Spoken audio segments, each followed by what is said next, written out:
Hi friends, let's talk about some things that I think that you might be saying to yourself a little too much, but you might not realize it. So let's kind of put the spotlight on them and talk about why you should stop saying these specific things to yourself.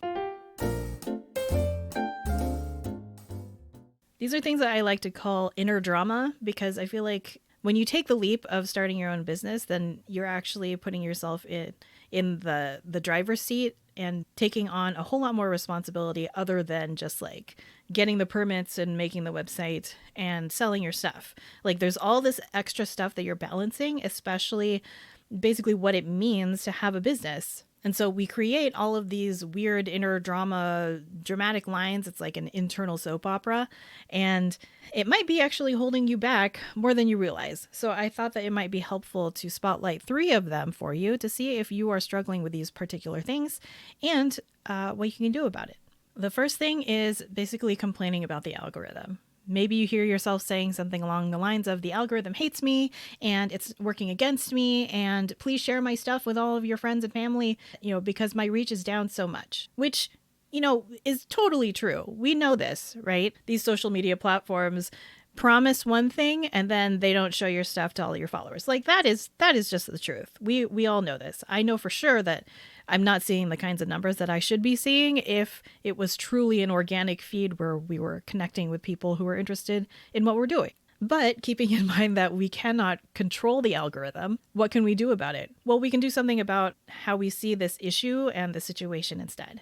Usually what this means and what's actually happening is it's that you're feeling frustrated that the content that you researched and you created and you posted has a low number of views and shares and comments, right? That's basically what we're looking at. And honestly, it's okay to be upset.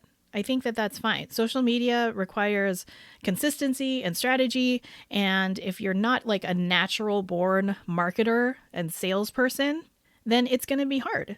Or even if you are a natural born salesperson, it's still going to be hard because no one can predict what social media is going to be like, over the next week. So instead of sitting there in your overwhelm and not feeling that you have any control, what you can do is try making 2 pieces of content that follow the trends, followed by 2 pieces of content that are purely for your own enjoyment. Just to kind of find that balance for yourself, especially if you find that making content is actually kind of therapeutic for you and you actually enjoy it on some level and just wish that more people would see it. If you balance what the algorithm wants and what you actually want to create, and you find that can create a nice satisfying balance for you, then that might actually work out a lot better. And that's especially if you are completely sure that you want to stay on social media and keep playing the social media marketing game. The second example of inner drama is I hate networking. It's so fake and I'm shy and I'm introverted and my anxiety and, etc. And yeah, I've been there. We know that as business owners, we have to be social and we have to sell. And in order to sell our stuff, we have to be visual in some capacity. Now, that might not be like live and in person, in front of a big group of people that makes your palms sweat and, you totally lose like bodily functions. We're not trying to go that far, right? So what I would say here is to try focusing on who you do feel comfortable with. Like, are there certain types of people that you feel comfortable around? Maybe they are like the spiritual types or nerds or, hardcore true crime podcast listeners or like cat owners.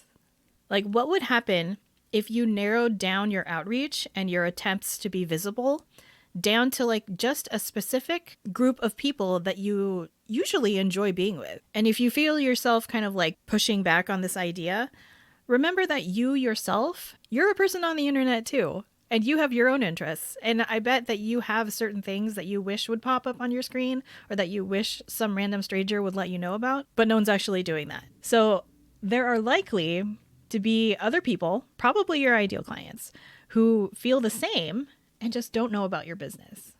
And you can find them anywhere. So choose the group that you would feel comfortable with anyway and see what happens when you put yourself among them.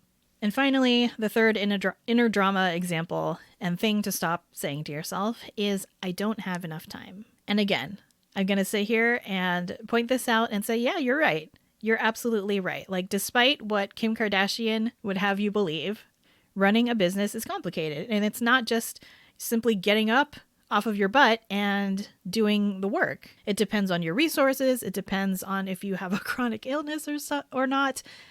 It depends on your status. It depends on how many social barriers you have that are built into our systems. The point is that you're doing your best.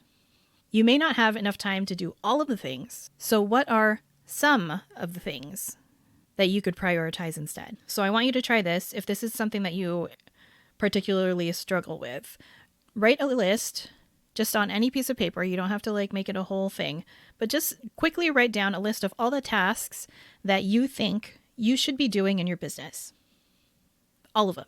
And then from that list, choose only 1 or 2 priorities. Which 1 or 2 things are you going to do so that you can cross them out and you can finish them and move on with your life? And then while you're doing this, say kind things to yourself and make sure that you are your own biggest fan. Remember to hype yourself up and remind yourself about how you're killing it and how you're setting a good example because you've given yourself a manageable self-assigned workload. I hope that you found that helpful today. If you want to connect with me, go on LinkedIn and send me a connection request and let me know that you listened to this episode and let me know what you're going to focus on. What is it that you're going to keep front and center as your priority until you cross it off? And if you only focus on that one thing, then you're going to get it done sooner rather than later. Thanks for listening, and I will see you next time.